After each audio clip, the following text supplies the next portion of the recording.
Hello guys, what's up? Magandang hapon.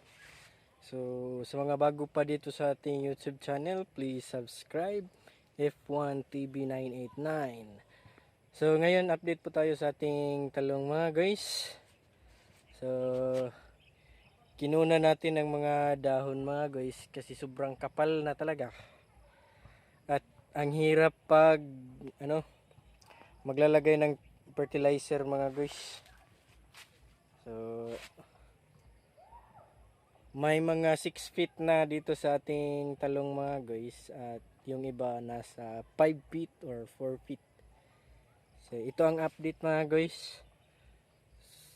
Pag hindi natin yan kinat ang mga dahon mga guys, pag ganyan natin wala talagang makikita ang bunga. Pero ipapakita natin sa inyo yung mga bunga mga guys.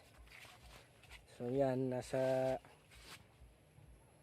ilalim lang ng dahon mga guys. So, isang purpose din dito mga guys, para matanggal yung ibang trips na nasa ibaba mga guys. May sakit kasi ngayon yung talong natin, trips. So, ganyan. So, ganyan ang itsura ng ating talungan mga guys.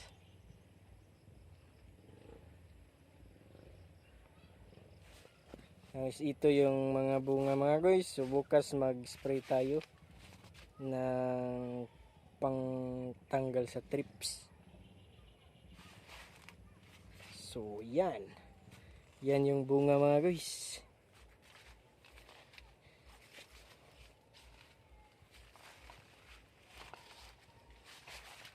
Nung Monday nag-harvest tayo mga guys. So kaya ito na lang yung natira.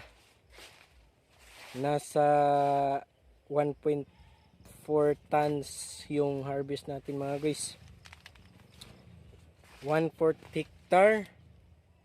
Pero sobrang lapit nung distansya.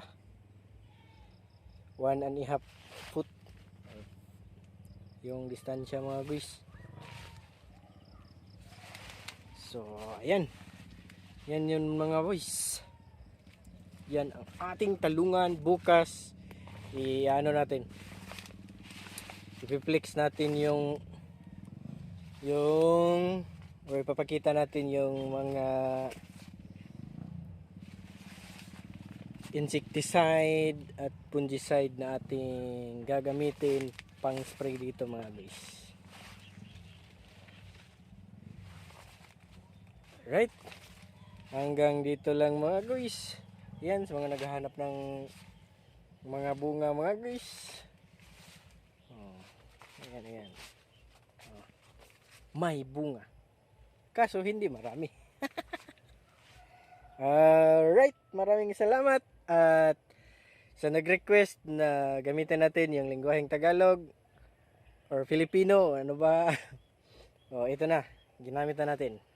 Salamat, Ayul.